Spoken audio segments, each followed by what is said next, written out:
नमस्कार। प्रादेशिक समाचार के साथ मैं पूनम केरकेट्टा। पहले मुख्य समाचार। प्रधानमंत्री नरेंद्र मोदी ने कच्छ में नवीकरणीय ऊर्जा पार्क, समुद्री जल शोधन संयंत्र और डेयरी का किया शिलान्यास। राज्यपाल द्रौपदी मुर्मू ने जेपीएससी अध्यक्ष को राजभवन बुलाया। विश्वविद्यालय और महाविद्यालय में रिक्त पदों को जल्द भरने का दिया निर्देश। मुख्यमंत्री ने खान, भूतत्व, वन, पर्यावरण और आपदा प्रबंधन विभाग की समीक्षा की। अधिकारियों को दिया आवश्यक दिशा निर्देश। और भाजपा की ओर से किसान महापंचायत का आयोजन, केंद्र सरकार द्वारा किसानों के हित को लेकर उठाए गए कदम की दी गई जानकारी। और अब समाचार विस्तार से। कोविड-19 महामारी के खिलाफ देश एकजुट होकर लड़ रहा है। आप भी हमारे साथ सुरक्षा और बचाव के 3 आसान एहतियाती उपायों का संकल्प लें। मास्क पहनें, 2 गज की दूरी है जरूरी, सुरक्षित दूरी बनाए रखें, हाथ और मुंह साफ रखें। प्रधानमंत्री नरेंद्र मोदी ने गुजरात के कच्छ में 3 महत्वाकांक्षी परियोजनाओं का शिलान्यास किया। इन परियोजनाओं में दुनिया का सबसे बड़ा नवीकरणीय ऊर्जा पार्क, समुद्री जल शोधन संयंत्र और दुग्ध प्रसंस्करण संयंत्र शामिल है। आज 118 साल बाद आज 15 दिसंबर को ही सूरज की गर्मी से चलने वाले इतने बड़े रिन्यूएबल एनर्जी पार्क का उद्घाटन हो किया गया है। इस पार्क में सोलर के साथ साथ पवन ऊर्जा दोनों से करीब 30,000 मेगावाट बिजली पैदा करने की क्षमता होगी। इस रिन्यूएबल एनर्जी पार्क में करीब 1.5 लाख करोड़ रुपए का निवेश होगा। सोचिए, रेगिस्तान की कितनी बड़ी भूमि का सदुपयोग होगा।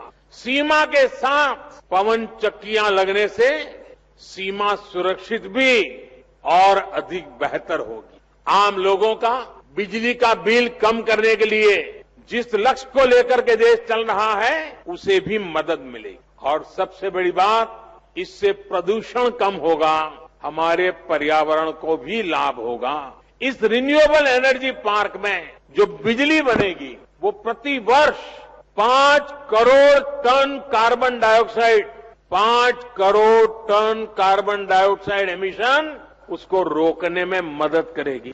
राज्यपाल द्रौपदी मुर्मू ने झारखंड लोक सेवा आयोग जेपीएससी के अध्यक्ष अमिताभ चौधरी को आज राजभवन बुलाया। राज्यपाल ने जेपीएससी अध्यक्ष को विश्वविद्यालय शिक्षकों के लंबित, प्रोन्नति, बैकलॉग नियुक्ति के साथ साथ विश्वविद्यालय और महाविद्यालय में रिक्त पदों पर शिक्षकों की नियुक्ति प्रक्रिया जल्द पूरी करने का निर्देश दिया। इस अवसर पर राज्यपाल के प्रधान सचिव शैलेश कुमार सिंह उपस्थित थे। राज्य के श्रम, प्रशिक्षण, नियोजन और कौशल विकास मंत्री सत्यानंद भोक्ता तथा बड़कागांव विधायक अंबा प्रसाद ने आज संयुक्त रूप से चतरा में धान क्रय केंद्र का विधिवत उद्घाटन किया। इस मौके पर मंत्री श्री भोक्ता ने अपने संबोधन में कहा कि झारखंड सरकार जहां एक ओर विकास योजनाओं से लोगों को फायदा पहुंचाने का काम कर रही है और अन्नदाता किसानों की खुशहाली के लिए भी पूरी तरह कृत संकल्पित है। इस मौके पर श्रम मंत्री ने कहा कि अब किसानों द्वारा मेहनत से पैदा किए गए उनके धान अब बिचौलियों के हाथों बेचना नहीं पड़ेगा और वे अपना बहुमूल्य धान सरकारी धान क्रय केंद्र के माध्यम से सरकारी दरों पर बेचकर लाभान्वित हो सकेंगे। झारखंड में कोरोना की रिकवरी रेट 97.68% हो गई है। कल 201 लोगों को संक्रमण मुक्त होने पर अस्पताल से छुट्टी मिली। अब तक 1,09,141 मरीज ठीक हुए। स्वास्थ्य विभाग के अनुसार राज्य में कुल कोविड-19 का मामला अब 1,11,722 हो गया है। इनमें 1,581 सक्रिय मामले हैं। कल कोरोना के 212 नए मरीज मिले, जबकि एक मरीज की मौत होने से कुल मृतकों की संख्या 1,000 हो गई है। अब तक प्रदेश में 45 लाख से अधिक कोविड नमूनों की जांच की जा चुकी है। कल 15,000 से अधिक कोविड टेस्ट किए गए। आकाशवाणी से बातचीत में दिल्ली के लेडी हार्डिंग मेडिकल कॉलेज के डॉक्टर मधुर यादव ने लोगों से अनुरोध किया है कि वे कोरोना से बचाव के लिए एहतियाती उपायों का पालन करें। हमारी गवर्नमेंट, हमारे हेल्थ वर्कर्स, हमारा सिस्टम बहुत कोशिश में है कि इस पैंडेमिक को हम लोग कंट्रोल कर सकें। मैं कहना चाहूंगा कि आप लोग जितना ज्यादा हो सके वैक्सीन के बारे में पढ़िए, लोगों से बात कीजिए, मालूम कीजिए, और जब भी आपके पास ये फैसिलिटी आती है प्लीज वैक्सीन जरूर लगाएं और तब तक कोविड अप्रोप्रिएट बिहेवियर उसका जरूर ख्याल करें, मास्क लगाएं, 2 गज की दूरी रखें और अपने हाथ वगैरह लगातार धोते रहें। आकाशवाणी के ताजा तरीन समाचारों के लिए आप हमारी वेबसाइट newsonair.com पर लॉग ऑन कर सकते हैं। ताजा समाचार Twitter handle @AIR News Alerts और Facebook page all India radio news पर भी उपलब्ध हैं। आप प्रादेशिक समाचार एकांश के ट्विटर हैंडल @AIR News_Ranchi और Facebook page AIR News Ranchi के अलावा YouTube channel regional news unit Ranchi पर भी हमारे बुलेटिन सुन सकते हैं। प्रादेशिक समाचार आप आकाशवाणी रांची से सुन रहे हैं और अब पेश हैं कोरोना से बचाव के कुछ संदेश। कोविड-19 से बचाव और सुरक्षित रहने के 3 उपाय। मास्क लगाएं, 2 गज दूरी है जरूरी, सुरक्षित दूरी रखें, हाथ और मुंह साफ रखें।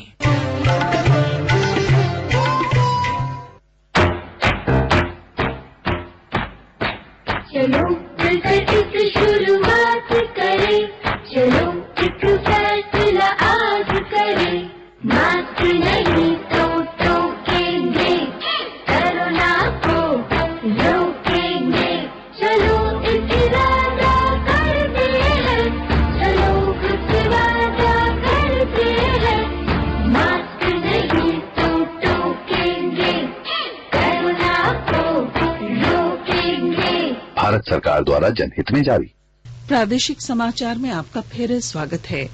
मुख्यमंत्री हेमंत सोरेन ने आज रांची स्थित झारखंड मंत्रालय में खान, भूतत्व, वन, पर्यावरण और आपदा प्रबंधन विभाग की समीक्षा की। इस दौरान मुख्यमंत्री ने अधिकारियों को कई आवश्यक दिशा निर्देश देने के साथ ही राजस्व संग्रहण के काम में तेजी लाने को कहा। खान भूतत्व विभाग की समीक्षा बैठक के दौरान श्री सोरेन ने राज्य में अवैध खनन रोकने का भी निर्देश दिया। उन्होंने कहा कि राज्य के विभिन्न जिलों में हो रहे अवैध खनन पर रोकथाम के लिए कड़े कदम उठाए जाएं। खान तथा भूतत्व विभाग राज्य के विभिन्न अवैध बालू घाटों और पहाड़ चट्टान जगहों पर अवैध पत्थर खनन सहित सभी अवैध माइनिंग पर प्रभावी रूप से अंकुश लगाने की दिशा में कार्य करे। उन्होंने कहा कि खान एवं भूतत्व विभाग, परिवहन विभाग तथा वन, पर्यावरण और जलवायु परिवर्तन विभाग आपसी समन्वय स्थापित कर अवैध खनन के विरुद्ध कार्रवाई सुनिश्चित करें। केंद्रीय वित्त मंत्री निर्मला सीतारमण आगामी केंद्रीय बजट 2021-22 के सिलसिले में आज नई दिल्ली में और पूंजी बाजार में विशेषज्ञों के साथ बजट पूर्व परामर्श कर रही हैं। यह श्रीमती सीतारमण का तीसरा बजट होगा। केंद्र सरकार के 3 कृषि बिल को लेकर आज भाजपा की ओर से सभी प्रमंडलों में किसान महापंचायत का आयोजन किया गया। इस कार्यक्रम के माध्यम से पार्टी के सांसदों, विधायकों और नेताओं कार्यकर्ताओं द्वारा कृषि कानून के बारे में किसानों को विस्तृत जानकारी दी गई। भाजपा नेताओं ने आरोप लगाया कि विपक्षी राजनीतिक दलों द्वारा किसानों को दिग्भ्रमित और बरगलाने का काम किया जा रहा है।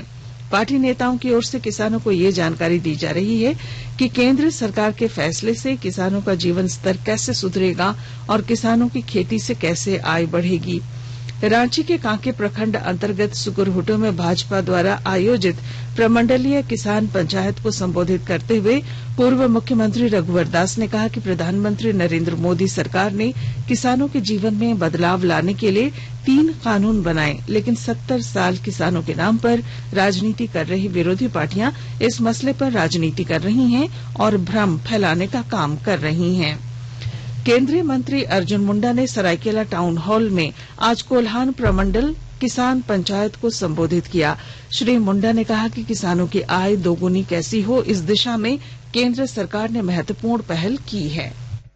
आज किसान को एक नया अवसर कैसे मिले, एक व्यापक बाजार कैसे मिले, अपनी पैदावार को दुगुना कैसे करे, आय दुगुना कैसे हो, उसके उत्पादन की गुणवत्ता कैसे बढ़े और किसान अधिक से अधिक रोजगार उन्मुखी स्वयं में हो सके, इसका जो प्रयत्न हुआ है, कुछ लोगों को हो सकता है ये रास्ता रांची स्थित भारतीय प्रबंधन संस्थान IIM आज अपना 12वां स्थापना दिवस समारोह मना रहा है। खास बात है कि इस बार IIM रांची के नया सराय पुंदाग स्थित स्थायी कैंपस में वार्षिक समारोह मनाया जा रहा है। स्थापना दिवस समारोह के मौके पर राज्यसभा के उप सभापति श्री हरिवंश और लोकसभा सदस्य राजू बिस्ता वर्चुअल तरीके से उपस्थित रहे। समारोह को संबोधित करते हुए संस्थान के निदेशक शैलेंद्र सिंह ने कहा कि IIM को पूर्वी भारत का अग्रणी संस्थान बनाने का प्रयास किया जा रहा है। केंद्रीय सड़क परिवहन और राजमार्ग मंत्री नितिन गडकरी ने कहा है कि सरकार किसानों और किसान यूनियनों के सकारात्मक सुझावों पर बातचीत के लिए तैयार है। आकाशवाणी समाचार से विशेष बातचीत में श्री गडकरी ने कहा कि अधिकतर परिस्थिति में जब लोगों को समझाना कठिन होता है तो वे भ्रम के कारण बहक जाते हैं। उन्होंने कहा कि राजनीति से प्रेरित कुछ लोग गलत धारणा फैला रहे हैं। उन्होंने कहा कि सरकार किसानों के साथ कृषि कानून के हर मुद्दे पर बातचीत को तैयार है। श्री गडकरी ने कहा कि सरकार किसानों के हर सकारात्मक सुझाव को स्वीकार करेगी। सिमडेगा के केरसई थाना क्षेत्र अंतर्गत हुई लूट की घटना के 7 आरोपियों को पुलिस ने गिरफ्तार किया है। पुलिस अधीक्षक डॉ शम्स तबरेज ने बताया कि केरसई थाना क्षेत्र में एक व्यक्ति की मोटरसाइकिल और मोबाइल की लूट की घटना हुई थी। इस मामले में गठित टीम ने अनुसंधान के दौरान आरोपी अमित टोप्पो को गिरफ्तार किया।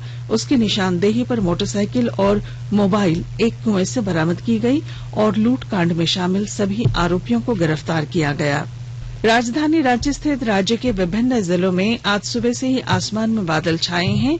रांची स्थित मौसम विज्ञान विभाग कार्यालय के वरीय वैज्ञानिक अभिषेक आनंद ने बताया कि अगले 48 घंटे तक रांची सहित पूरे झारखंड में बादल छाए रहेंगे।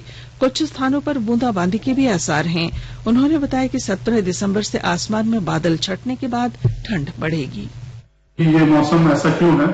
इस मौसम का कारण ये है कि एक पश्चिमी विक्षोभ नॉर्दर्न इंडिया में है और उसके कारण एक इंड्यूस्ड वेस्टर्न डिस्टर्बेंस, जिसको इंड्यूस्ड पश्चिमी विक्षोभ भी कहते हैं, वो उत्पन्न हुआ है और साथ साथ में एक अरब सागर में एक लो प्रेशर एरिया भी बना हुआ है।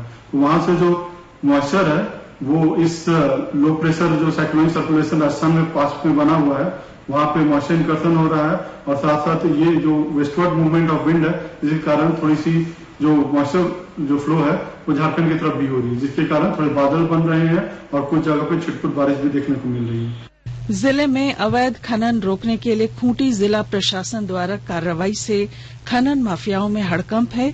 जिले के उपायुक्त शशि रंजन ने बताया कि जितने भी क्रशर, खदान और अवैध खनन कार्य चल रहे हैं, सभी खदानों पर जांच की जा रही है। उपायुक्त ने कहा कि जल्द ही कार्रवाई की जाएगी। उन्होंने बताया कि जिले में अवैध खनन करने वाले माफियाओं को भी चिन्हित किया जा रहा है। और अब संक्षिप्त खबरें। राज्य के स्वास्थ्य मंत्री बन्ना गुप्ता कल रांची के नामकुम स्थित IPH सभागार में आयोजित कार्यक्रम में नवनियुक्त विशेषज्ञ चिकित्सा पदाधिकारियों को नियुक्ति पत्र सौंपेंगे।